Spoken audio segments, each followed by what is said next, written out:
Taylor, is it really true that John's condition has gotten even worse now? I heard that things have only gotten worse, so I needed to make sure that it was true.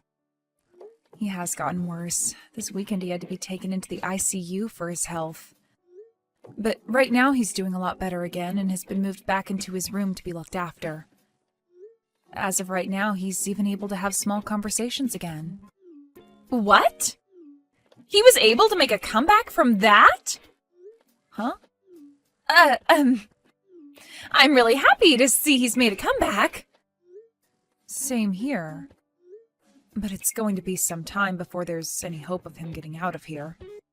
Do you think you have any time this weekend? Come in and see him? He would like to see all of his grandkids.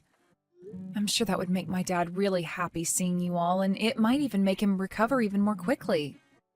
I don't want to go see him. Hospitals have this smell to them that makes me feel sick, so it's not going to happen.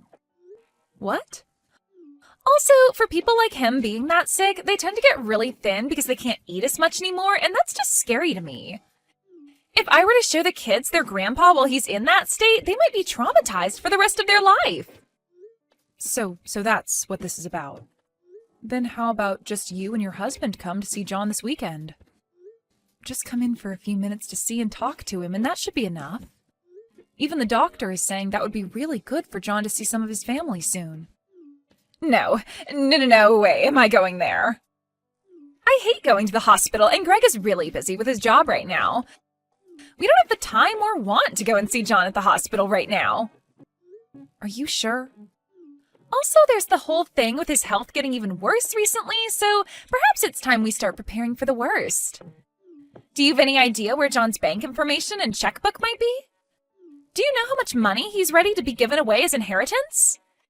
And do you know how much he has in terms of stocks right now? What? He's going to be kicking the can pretty soon here, so it's best we start preparing for his inheritance to come through. I'm sure he's totally fine just having you at the hospital watching over him, so you can continue doing that if you want. I'll manage everything that has to do with his money and properties, all right?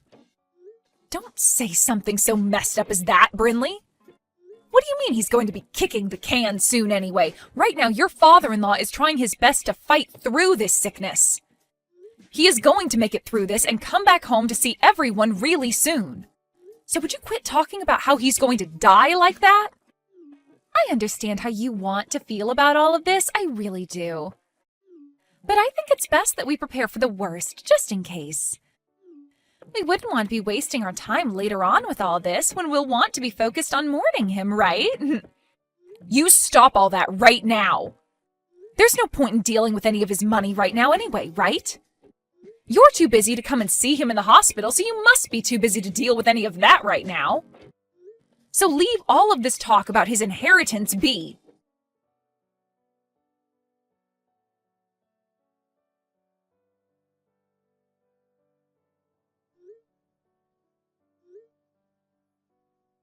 Greg, where are you right now? I have been telling you to come to the hospital as quickly as you can. Your dad has finally gotten out of this hospital, but as soon as we got him home, he collapsed again. Do you have any idea what time it is? I get that it's an emergency for you, but come on, it's 3 in the morning for me. Once I've gotten my beauty sleep, I'll come to the hospital. I'm sure it's just the same old thing with him anyway, and he'll be around for me still when I get up. Once things are all handled over there and I'm awake from my sleep, I'll be over there. I'm not messing around right now, Greg. You get your butt in here right now and see your dad. He is not doing well at all, and his breathing is getting really shallow. I think this might be it for him. What? So please hurry up and get to the hospital. This is not the time for you to be sleeping, all right? This might just be your last chance to ever talk to your dad again. Are you kidding me? In other words, this means my time has come as well. Excuse me? Nothing, Mum. Don't worry about it. I'll be on my way to the hospital right now. I'm going out to the car right now, so just wait for me a little longer.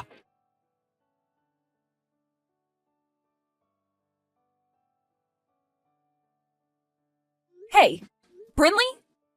What the heck do you think you're doing? What do you think you're doing, kicking me out of there like that?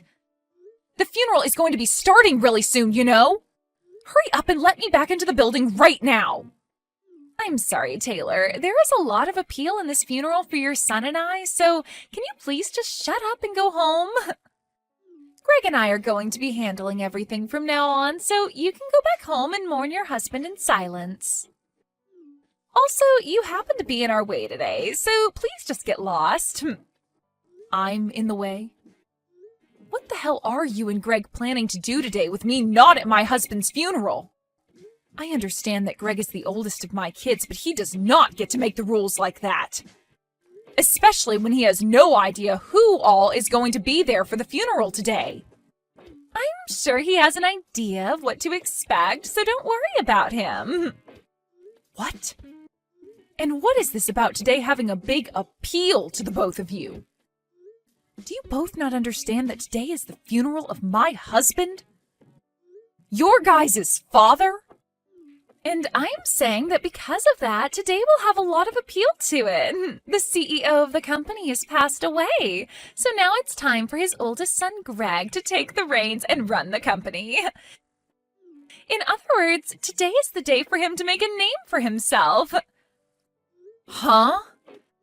Of course, there will be plenty of other family members here today, but there's also going to be all sorts of bigwigs from all kinds of companies here to mourn your husband. So this is Greg's chance to make himself look good to all of them and secure his future as the next CEO. And standing next to him today will be me, the CEO's wife. I'm so glad on a day like today, both Greg and I went to the salon before this and got ourselves looking all sharp and ready for what we have to show off today. So this is what you've both been waiting for all along? You both even went to the salon together before this and got your hair done and everything? Would you please cut the crap right now, Brinley? The point of this funeral is to mourn the loss of my husband. It is not a place for you and Greg to be showing off and trying to make yourselves look good for the business. I have no idea what's gotten into the both of you thinking this funeral is meant to be a place where you need to appeal to all of those other company men. And the fact that Greg said it's his time as well now? Please do not ruin my husband's funeral like this just for your guys' selfish desires. The only person here that needs to cut the crap is you, Taylor. Your husband just died on us, and the next person in power is going to be your oldest son, Greg. Do you really think it's okay for you to be talking to the most powerful man in this family's wife like that right now? Huh? I totally understand that you still have a lot of emotions flowing through you as your husband only just passed away. But could you please pull yourself back to reality for me? After your husband's gone, it's the oldest son's turn. And since that's just happened, you are no longer the queen of the family. All you are now is some powerless old woman that we could honestly do better off without. Excuse me?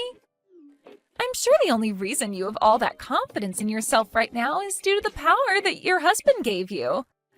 But those days are over for you now, so please give it up and let us take the wheel.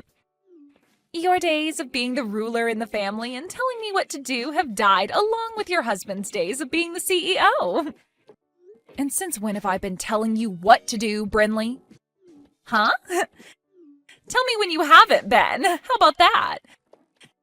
Telling me to come see your husband as he was dying, even though I don't care for him, and telling me to bring my kids along to see him, even though his sickly body would have scared the crap out of them. Seriously, every time you tried telling me to do things, it really pissed me off. It's a waste of time to go out and see some old geezer that's about to die. Why would I ever want to do that? Did you really think that by having Greg and I there to talk to him and see him with you, he'd start to recover from whatever BS sickness he had?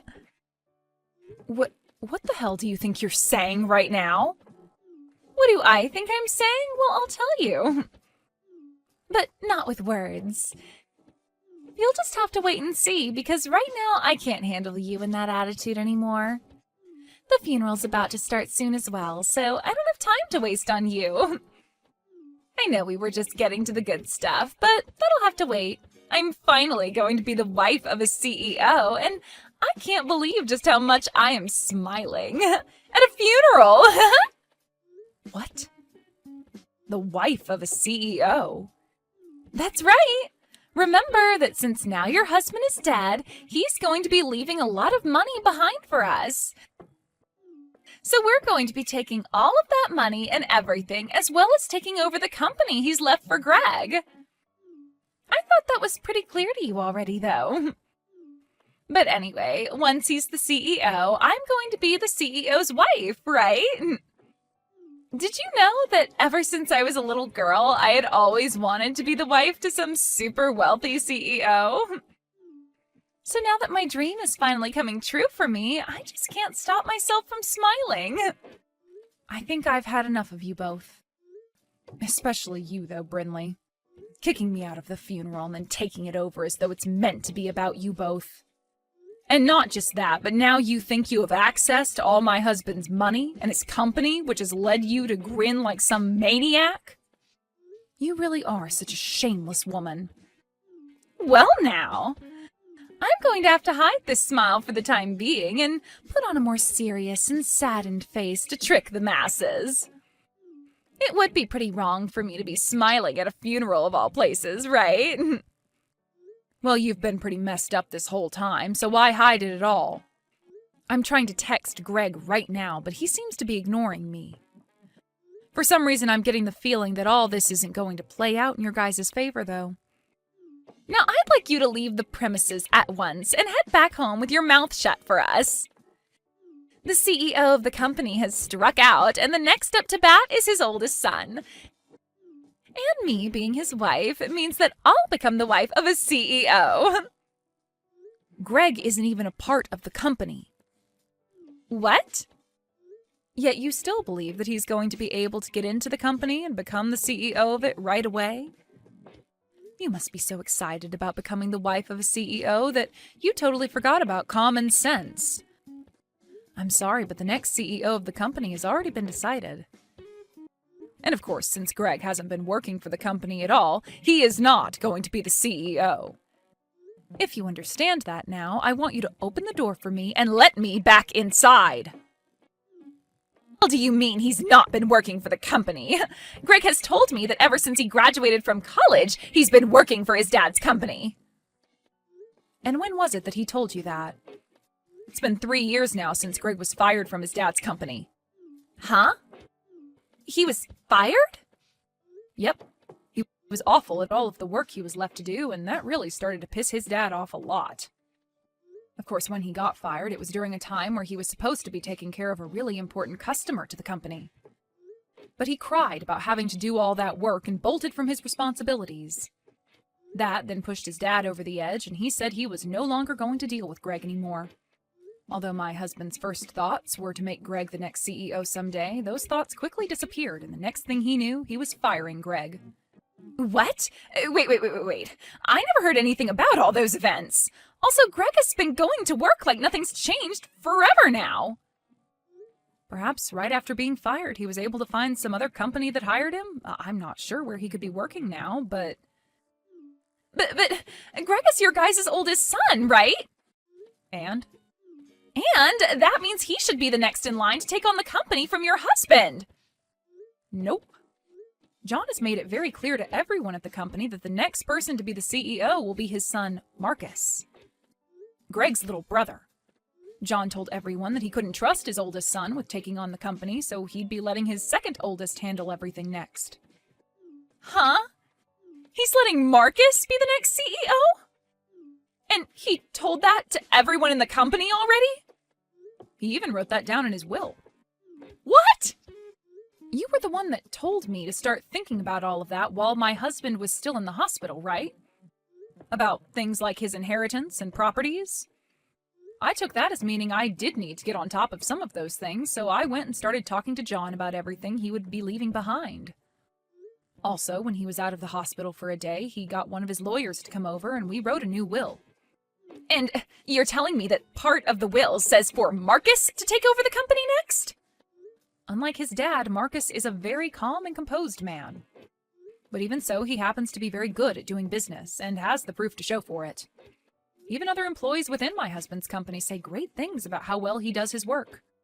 For a little while, he had only been working with his dad after Greg got fired, of course, and started learning what it means to lead a company. So this was always going to happen. Marcus becoming the next CEO. But just to make sure there'd be no hiccups, we wrote it down in John's will. You're lying. There's no way. The next CEO should be the oldest. And Greg is the oldest son to John. I've never even heard of an instance where the oldest was skipped and the next in line was given the company. Well, John had no other choice. His oldest was far less competent at his job than he had thought. Huh? I'm so happy that today Marcus wasn't able to make it to the funeral. I'm sure he feels bad about having to be in New York for a business trip and all right now, but at least he doesn't have to be here when his stupid older brother and moron sister-in-law are right now. I'm sure if he was, then things would only become more messy for him. There's no way this is happening. Even Greg was saying that his time had come to me. He was so freaking excited to be the next CEO of his dad's company. Well, I can go tell him the truth right now for you, so please let me inside the building. And honestly, I'm not going to worry too much about you both believing in a fairy tale because I want to focus on my husband's funeral. Everyone else is patiently waiting for the funeral to begin, so please let me in right now. Wait. Who cares about the funeral right now? Greg and I are far more important at the moment. This is about my dream, after all. Right now, that dream is in danger of never coming true for me. So this is not the time for people to be worried about someone who's already dead. Well, if that seems to be the case for you, then I want you to go home right now. I'm not holding back anymore. I am going to the front of the building right now, and I'll let the funeral director know that you no longer should be allowed in this funeral. Actually, I'll let them know that both you and my oldest son are not allowed in here. Then you both can be escorted out by them.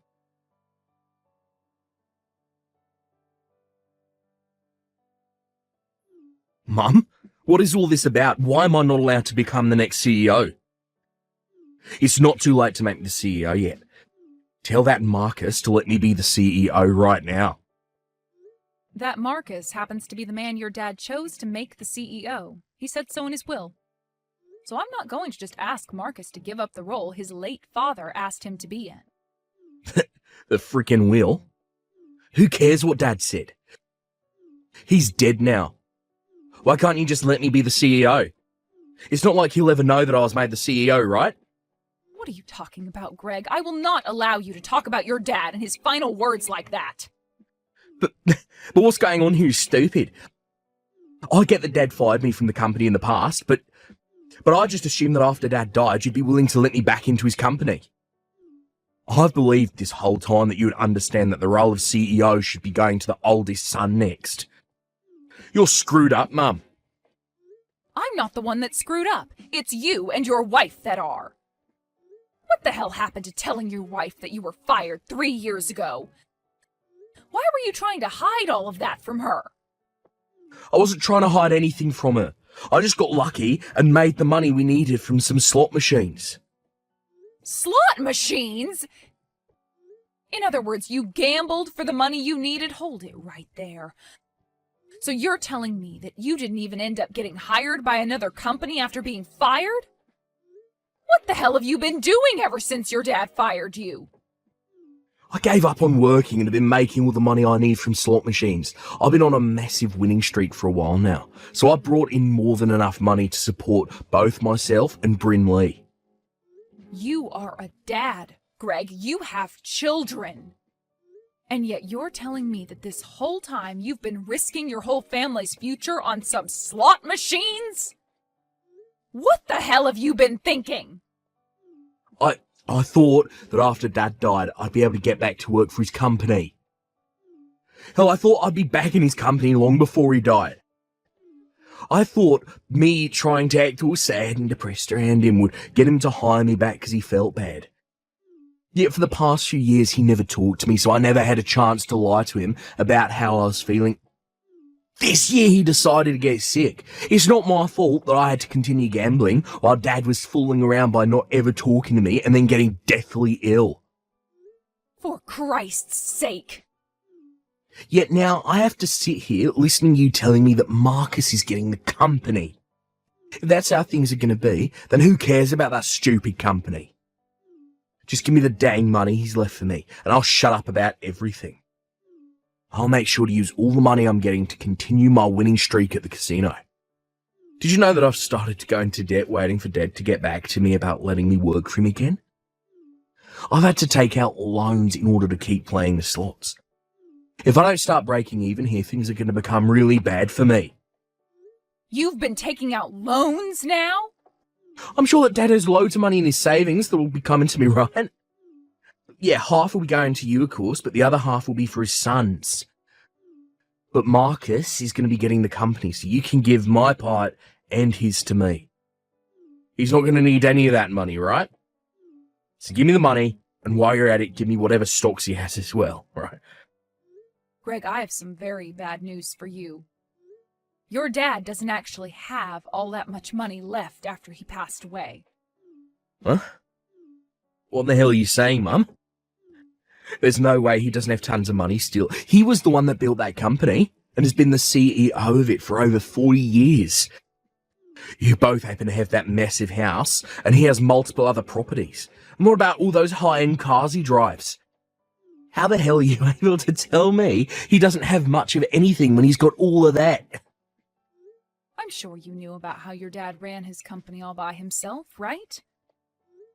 And of course he has a lot of land and some pretty nice cars that he drove around a lot when he was younger. But over time he's been putting all those things into his company, and now the cars and land are considered company assets. He left me with enough money to keep me happy, but the rest has all been put into the company and is not included in the will. Huh? What's going to happen with all the money I owe? I thought Dad would have hundreds of thousands to give to me after he died. I just assumed that I'd be able to pay off all the loans after he died and be able to play more slots without going into any more debt. I thought this would be it for me, and I'd never have to worry about going into debt or having to work a job again.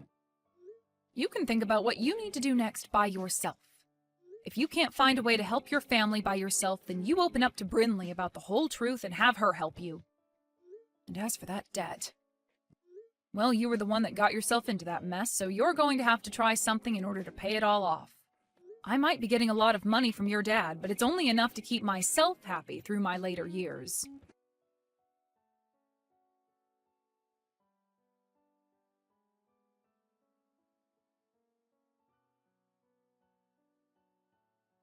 I have something I really need to ask from you, Taylor. Can you please make Greg the CEO of the company? I'm sure that everyone within that company, as well as all the customers, want him to be the next CEO. I know for a fact if you don't make the oldest son the next CEO, then you'll be making the whole company look bad. Well, listen to this, Brinley. All of the employees within the company, as well as all the other businesses that are customers to it, have asked for Marcus to be the CEO. He's already been around all of them for years now, and every single person trusts that Marcus can get the job done right. But there is one very important problem with Marcus. He isn't even married yet, so what's going to happen to the company after he's passed away or retires? That's why, right now, you need to take this moment and make Greg the CEO of that company before it's too late. Huh? You're worried about what happens to the company after Marcus? I'm sure that Marcus might be good at the work he does, but he doesn't have a woman, and it seems like he never will. As far as I'm aware, he's never even had a girlfriend before, right? So there's no hope for him ever getting married now. And that means he is never going to have any kids who will be around to take on the company after him. But when it comes to your oldest son and his wife, they happen to have a really, really cute little boy, right? If you make Greg the CEO of the company right now, then there's hope that the company will continue on in this family's history. So you're trying to use your own son as a way of getting the company? Well, Brinley, did you know that you have no voice in telling Marcus who he can and can't choose as the next CEO of the company? He doesn't have to give it to anyone in the family next. He has every right to pass it on to one of his best employees, or he might even want to sell the company to someone else. So, nobody, not myself, nor you, nor Greg, has any right telling him what to do with the company when he retires. I probably won't even be around by that point, so there's nothing I can do about it. No way! I've heard about the debt your husband is in right now. I understand that you and him are trying to do everything you can to get any money left by my husband, but you need to give up. don't tell us to give up like that. It's not as simple as you might think. Right now, our lives are on the line. Right now, Greg is in debt $30,000 to loan sharks. Really? That much? You have to do something to help us pay all of it off. This is your son's debt we're talking about. Also, I happen to be suffering a lot because of it, so as my mother-in-law, you need to help me, please. You shut the hell up right now, you complaining witch. You are both frickin' adults now with children and need to learn how to take responsibility for yourselves. I don't give a crap about that guy's debt, and I never will. Also, he happens to be your husband, so do your dang job and support him through this tough time. Back when my husband was building his company, he got into 100,000's worth of loans, and we worked together to pay all that off. So you can handle 30,000, you baby. You might have been able to handle all that, but I can't. I might be his wife, but I just can't. Then go ahead and divorce the sad loser. It's your frickin' life after all, so you decide what you want with it. Now that's it from me. I can sympathize with all the crap you're going through right now, but you have to take responsibility for it and handle it. But wait, Taylor! Are you going to leave the both of us? Aren't you going to help us out at least a little? You know dang well I'm leaving you both. I hate you guys with every bit of my heart. What? You tried to kick me out of my husband's funeral.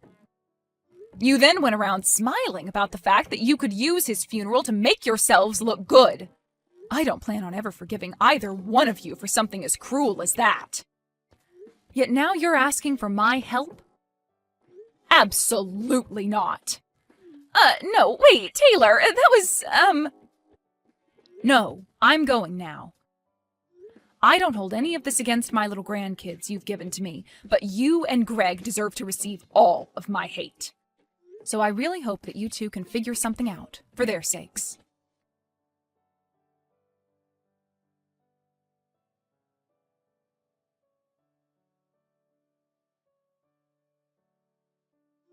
And after that, those two idiots went to Marcus begging for him to help them on their hands and knees while they both sobbed and sobbed. So, being the kind and reserved man that he is, Marcus went and brought them into one of the factories he started to run. At first, both Greg and Brinley weren't given a very good wage or much time off from work, and they complained about it a lot. Greg would even take it up to the factory's manager at times and say that he was the brother of the CEO and deserved better. To which the manager would reply, saying that the CEO gave him permission to fire those two at any time he wanted. After saying that, Greg never once complained about the job again, and both he and Brinley have continued their work in that factory. According to some rumors, that manager actually went to school with Brinley, where she would bully him all the time. So who's to say for sure what kind of hell he's putting her through right now there? Well, as for the time being, those two idiots are going to be sweating their butts off for years to come, trying to make whatever money they can in order to pay off Greg's debt.